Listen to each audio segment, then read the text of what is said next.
This is absolutely unacceptable. The Toronto Maple Leafs, with a day's worth of rest, start their backup goaltender Dennis Hildeby against the Vancouver Canucks, who are on the second half of a back-to-back. A Canucks team that has been withering away at the seams with bad losses and blown leads, shutout losses, and other players not living up to their contracts. A Vancouver team that finally saw Elias Pettersson and Quinn Hughes suit up again.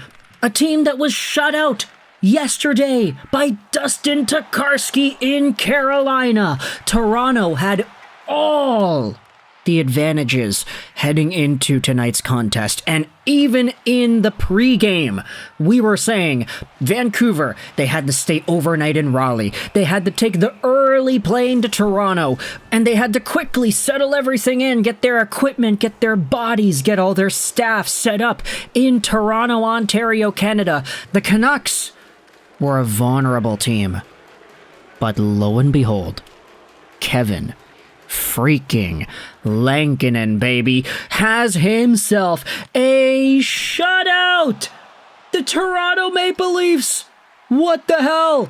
I didn't think that I could go out there and make a video from the opposing team's point of view, but wow! The Vancouver Canucks have just shut out the Toronto Maple Leafs at Toronto's own barn in a game where all of the factors were in line with a Toronto dub. If there was a game where Vancouver would have lost and I would have been like, yeah, okay, of course they lost, it would have been this one.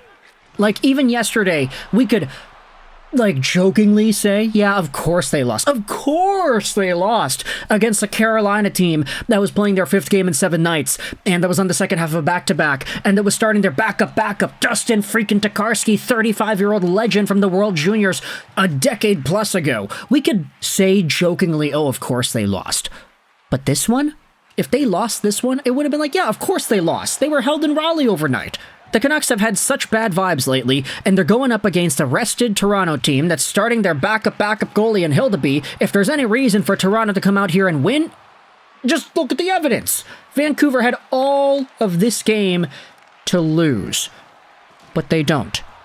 Instead, it's Toronto that disappoints in front of their hometown crowd, and Vancouver takes a domineering 3-0 win. I'm going to say mostly based off of the play of 2 guys. Okay, you can say Kevin Lankinen because he, of course, had the shutout. We can't go out there and dismiss him. But 2 guys up front that really stood out in this game. One, Quinn Hughes. Stop me if you've heard that before. That's really not a new song and dance. But secondly, Elias Pettersson. I know he had a point. Like, he had an assist on the Brock Boeser opening goal on the night. He ended up getting the primary assist. It was his only point of the game. Great. But Elias Pettersson showed off tonight just why I think he is a more valuable player than JT Miller, and why it would be more of a mistake to trade Petey than to trade Miller when speaking in the context of this entire feud, this rift that's been going on in the locker room. Elias Pettersson was putting on a Selke-level performance defensively tonight. The guy falls down. We joke around, oh, he's like Bambi on skates. He's a twig. He goes into board battles, and 8 out of 10 times he's on the ground afterwards. The guy falls like crazy, but you cannot deny how effective he is at reading the opposition and making plays that just disrupt their flow. And best case scenario, he draws a penalty. Or best case scenario, he pulls the puck out and throws it back over to his own teammates, and then they have possession. Elias Pettersson put on a defensive clinic in this game. And this is one of these situations where it's like, yeah, he had a point. Great. We want to see points out of Petey. But when Elias Pettersson is not scoring points, he does really good defensive work. I don't know why there's this reputation, at least in the media, I feel, over the past few years, especially last season, that, oh, JT Miller is this elite two-way center who can play well defensively. No, he can't. Like, When JT Miller is scoring points, great. He gets like 4-point nights. He's very well capable of doing that at least once or twice a month. And then it's rare to see Miller games where he doesn't score any points. He scores a lot of points. But when Miller is not scoring points, when Miller is at his worst, when Miller is frustrated, when Miller is angry at the game, angry at himself, that's when he does some really stupid crap that puts the Canucks in a terrible position. You talk about the turnovers, you talk about the lack of defensive effort, you talk about the lack of back checking, you talk about the lackadaisical play in the offensive zone when the puck is coming to him or when he's got it on his stick. JT Miller can be careless, reckless, and defensively irresponsible all at once, and it just takes him to get upset in order for him to activate that. Elias Pettersson, even when he's not scoring points, you will never see that out of Petey, because even at his worst, Petey can still contribute defensively. He still places himself in his own zone really well when the opposing team has it. He still breaks up plays. He still draws penalties like crazy. Elias Pettersson, when he is not scoring points, is still so effective in a way that JT Miller could only dream of being, that it's maybe one of the biggest reasons why I'm on the trade Miller train. If you had to choose, trading one or the other. Obviously, them coexisting and being good together is the best ideal outcome, but we can't have everything we want now, can we? Life is fragile after all. Elias Pettersson, though, did have himself a point in this one. He threw the puck over to Myers, who had a long shot, and it was tipped in front by Brock Boeser. It's an early goal against the Toronto Maple Leafs, and it's 1-0 Vancouver, making it 2-0 in the second period. Guess what? It's at the end of the frame. It's Quinn Hughes. He takes a shot. It pops off of a stick, and it goes up and over the goaltender, and Simon Benoit puts it into his own goal. That's an own goal, technically, but it was going in anyway, so didn't really matter. 2-0 Vancouver in the second. And then in the third, guess what? Tyler Myers to Quinn Hughes. Hughes walks the line, drops it back to Kiefer Sherwood. Keefe drags it, shoots it, he scores it. That's 47 seconds into the third period. And that's all the goals she wrote, folks. Toronto had 20 shots on goal. Kevin Lankinen stopped all of them. Dennis Hildeby had 15 saves on 18 shots against. I don't want to make a judgment that he was like good or bad or whatever. I mean, some of these goals, it's not really his fault. Quinn Hughes, that goal that he scored, yeah, that's not really the goalie's fault. I'm going to say that. But at the end of the day, Kevin Lankinen, he made the saves he needed to make. Toronto did not look as poised or as efficient as they could have. Honestly, I feel like from watching this game, it almost felt like I was watching the Carolina Canucks game from yesterday, except Vancouver in this game was Toronto, and Carolina was Vancouver.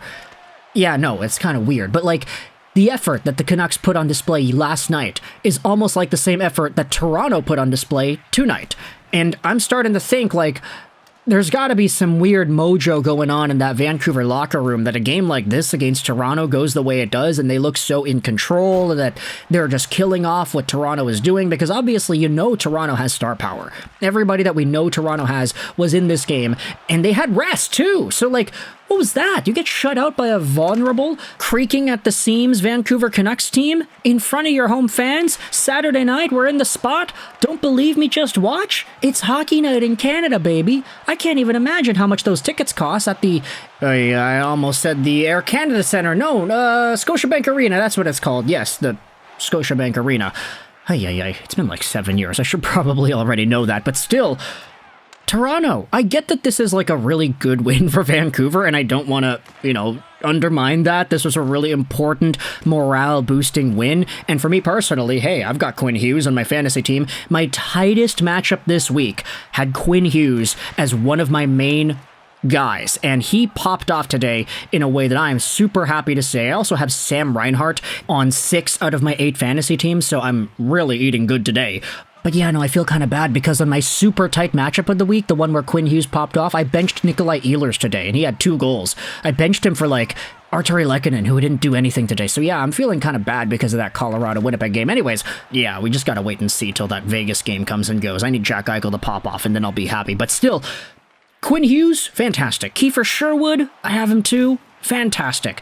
Lots of good performances out of Canucks guys today, but I feel like this game was more an indictment against the Toronto Maple Leafs and their situation. Like, that's, I think, the bigger story here, but obviously, as a Vancouver Canucks fan, I can't go out there and dismiss how good of a game this was for Vancouver. So let me know your thoughts in the comment section below about this unacceptable loss for Toronto, how Vancouver had all the chips stacked against them, but they still won. It's 3-0. Kevin Lankinen gets another shutout, and I want you to let me know your thoughts. I hope you enjoyed this video.